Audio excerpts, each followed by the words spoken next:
They live on water, but nothing about their lives flows easily. Deep in the heart of Cambodia lies Tonlé Sap, a lake that breathes with the seasons swelling and shrinking like a living creature. Kampong Luong Kompong Kleang, places where homes drift on barrels and children learn to swim before they can read. From a distance, it's serene, picturesque even. But beneath the rippling surface lies a harsh truth. No clean water, no electricity, no land to call their own. Fishermen cast nets into disappearing waters. Mothers boil lake water for their babies. Some have lived afloat their entire lives, yet hold no legal identity. Welcome to a world that floats but barely survives. Number 1. Introduction to Tonlé Sap. Before we dive into the struggles, let's take a moment to understand where this story begins. Tonlé Sap isn't just a lake, it's a lifeline.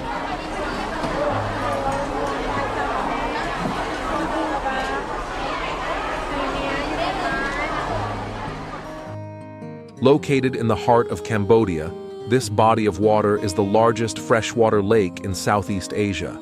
But its size is only part of what makes it extraordinary. Every year during the rainy season, the lake expands to more than 5 times its dry season size, flooding nearby forests and nourishing vast ecosystems along the way. This natural phenomenon is so rare that it's been recognized by UNESCO as a biosphere reserve of global importance. But Tonlé Sap is more than just geography. It shapes the rhythm of an entire nation. Its fish feed millions. Its floods irrigate rice fields across the countryside.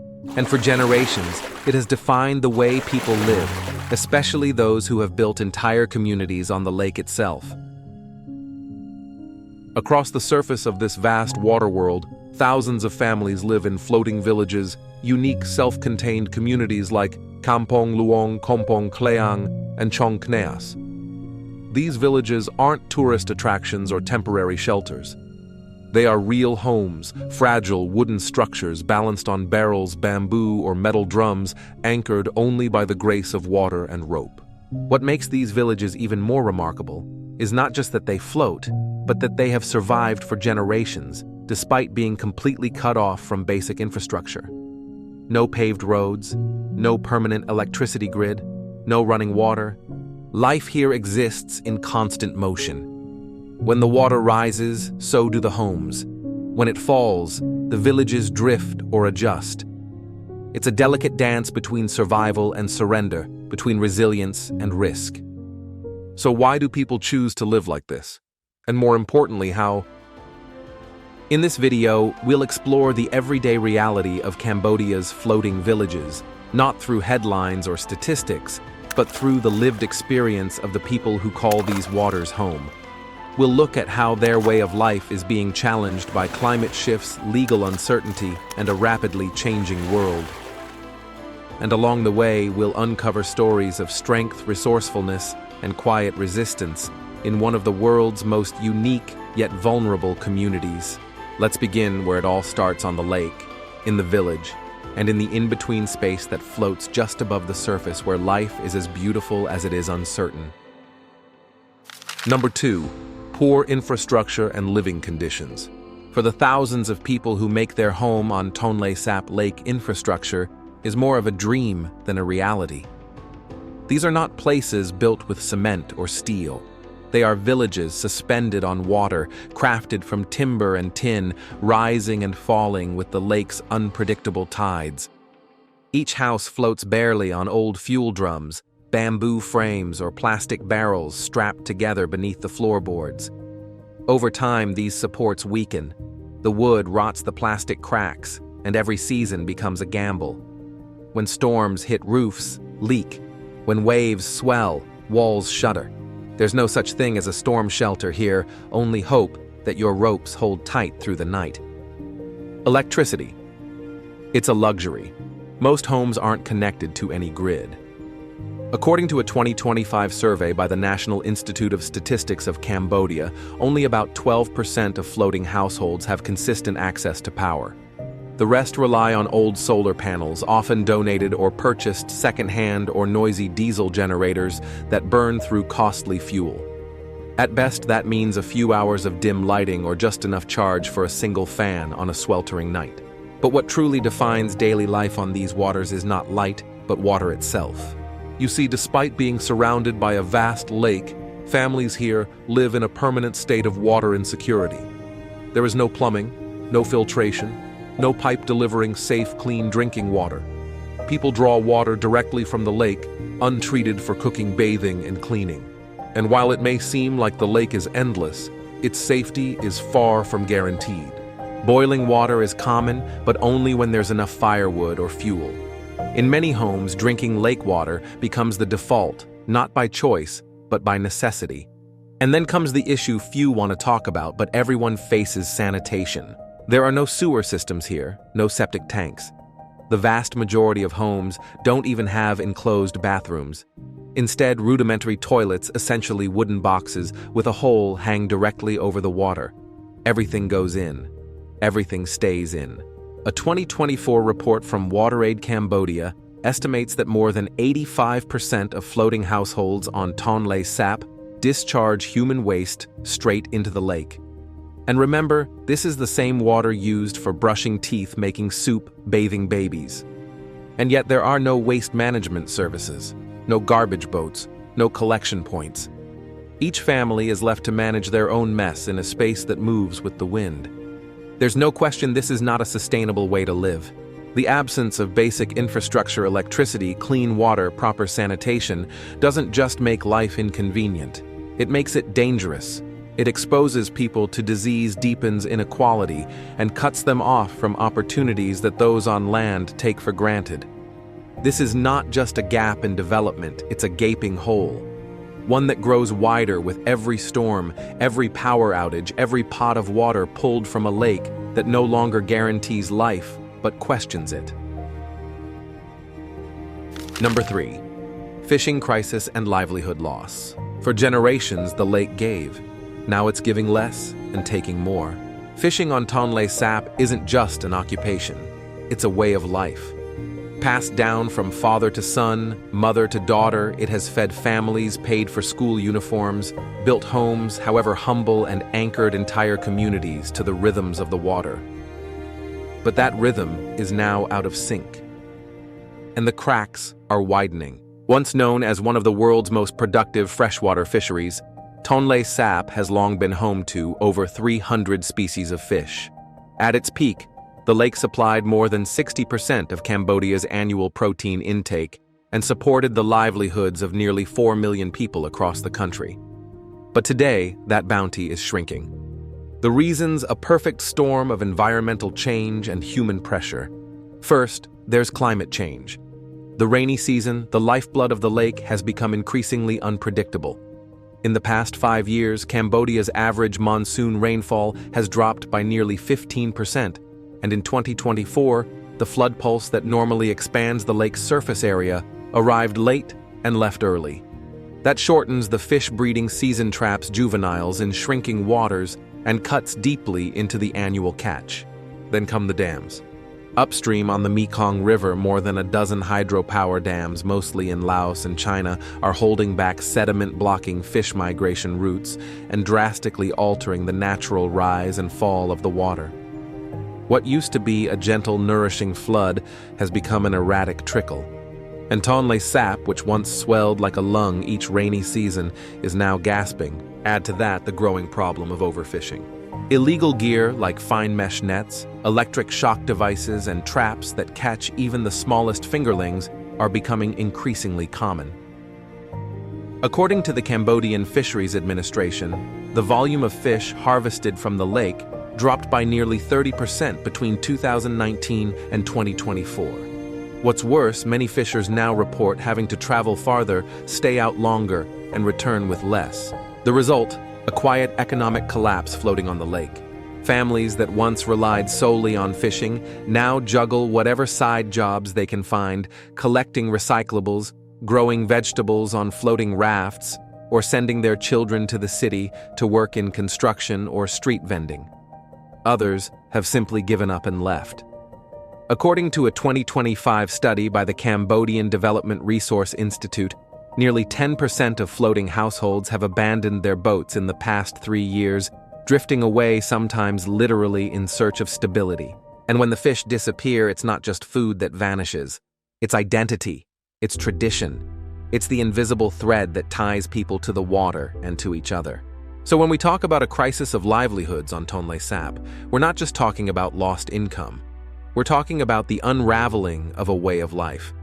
A slow-motion collapse that doesn't make headlines, but is changing the face of Cambodia's largest lake, one empty net at a time. The question now is not just how much fish are left, but how many families can afford to wait for the next catch. Number 4.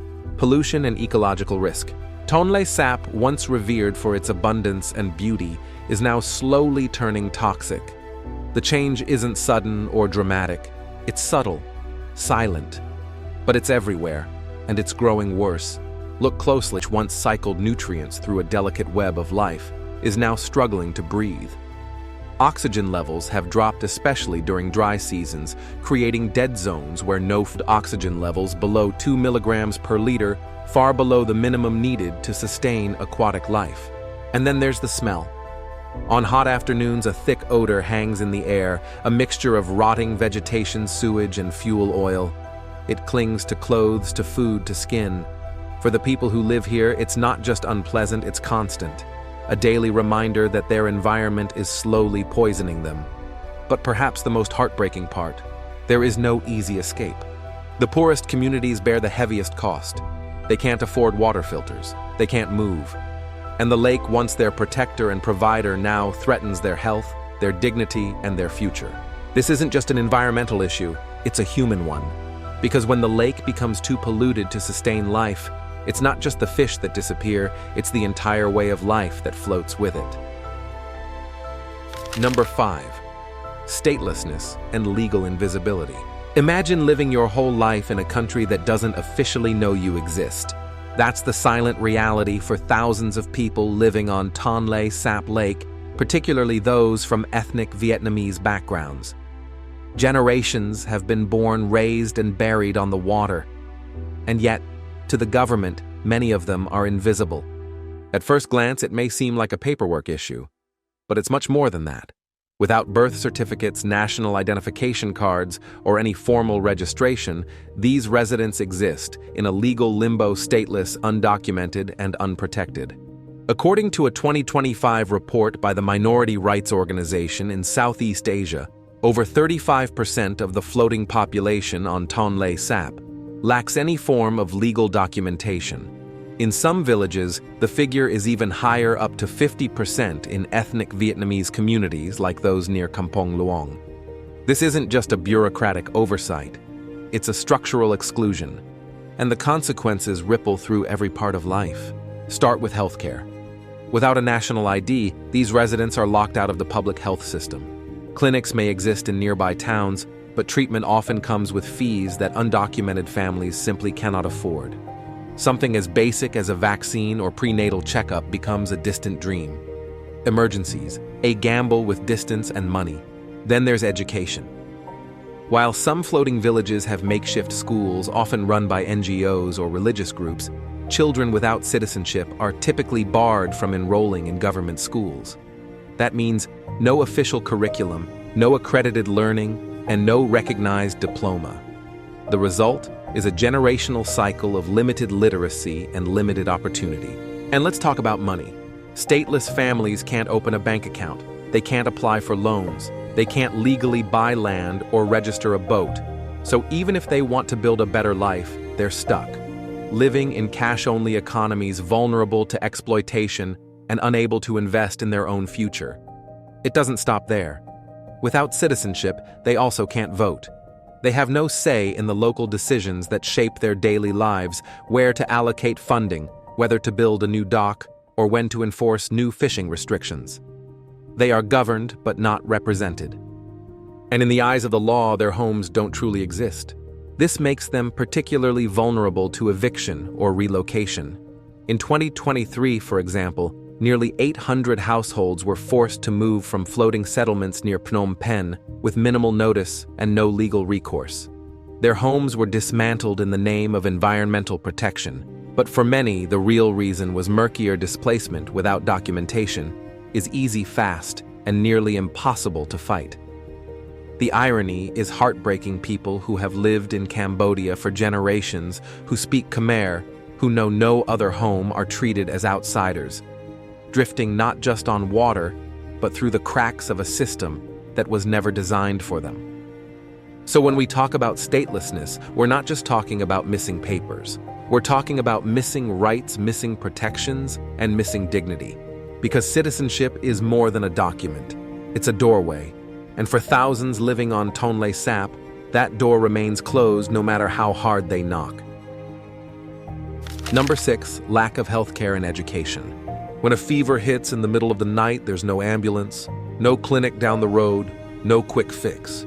For families living in the floating villages of Tonle Sap, the nearest medical help can be more than 20 kilometers away by boat. That's not a figure of speech. That's the reality. And it's not just about distance. It's about money, time, and access. Most of these villages have no permanent health center, no pharmacies, no midwives, no emergency services. If someone has a high fever, a deep wound, or goes into labor, unexpectedly, options are painfully limited. Hiring a motorboat to reach the nearest clinic costs more than what many families earn in a week. And that's before you even see a doctor or pay for medicine. A 2025 report by the Cambodian Health Equity Alliance found that nearly 70% of families living on Tonle Sap had no access to affordable health care. That number climbs even higher in more remote villages. And while there are efforts to bridge the gap like mobile clinics or charity-funded health boats, they're simply not enough. Organizations like the Lake Clinic Cambodia operate with passion and purpose, bringing doctors, nurses, and supplies directly to the water. But their reach is limited. As of this year, they serve just 8 major floating communities on a rotating schedule. For everyone else, it's wait, travel, or risk it. And that's just health. Now imagine trying to get an education. Most floating villages don't have formal schools. No playgrounds, no libraries, no stable classrooms. In many areas, children gather in makeshift learning spaces, small boats or open platforms with little more than a whiteboard and a handful of books. Teachers, if they exist at all, are often volunteers or part-time workers with no formal training. Even when a school does exist, the rainy season changes everything. Classrooms flood, boats can't pass, children stay home, days become weeks, weeks become months. According to a 2024 survey conducted by Save the Children, Cambodia, only 32% of school-age children living in floating communities attend school consistently throughout the year. The reasons: floods, long travel distances, and above all, economic pressure. Many kids are pulled into fishing or household chores as early as age 8. Education then becomes a luxury few can afford. And what about the adults? Job training programs are nearly non-existent. Without a high school diploma or national ID, adults can't enroll in formal skills training or vocational schools. That means no way to upskill, no path to stable employment, and no real chance to break the poverty cycle. So what you end up with is a full-circle problem. Poor health keeps kids out of school. Lack of education limits job opportunities. No jobs mean no money for doctors when you need one most. And the cycle continues generation after generation. In a place where the water is everywhere, opportunity feels just out of reach. Because when healthcare becomes a privilege and education a distant promise, entire communities are left floating not just on water, but between survival and silence. Number 7, climate change and migration. The lake doesn't rise like it used to, and neither do the hopes of the people who live on it. For centuries, Tonle Sap followed a sacred rhythm. The rainy season would arrive, the water would rise, and the lake would flood surrounding forests, turning them into spawning grounds for fish highways, for boats, and lifelines for local families. Then came the dry season, and everything receded like clockwork. But now that rhythm is broken. Climate change has thrown the lake into chaos. Monsoons come late, if at all. When they do, they dump rain in sudden bursts, not steady streams. In 2024, water levels peaked nearly 35 centimeters lower than the seasonal average, and the floodwaters receded over 2 months earlier than expected. That may sound technical, but for fishing communities, it's devastating. Why? Because fish don't spawn when they're supposed to. They can't reach the flooded forests. Boats can't navigate shallow, muddy waters. Nets come back nearly empty. And families once tied to the water by tradition are now tethered to a crisis they didn't create. During the dry season, things get worse. Some villages, especially those closest to the shrinking shoreline, find themselves literally stuck in the mud. Boats are stranded. Children have to wade through knee-deep sludge just to get to school if school is even in session.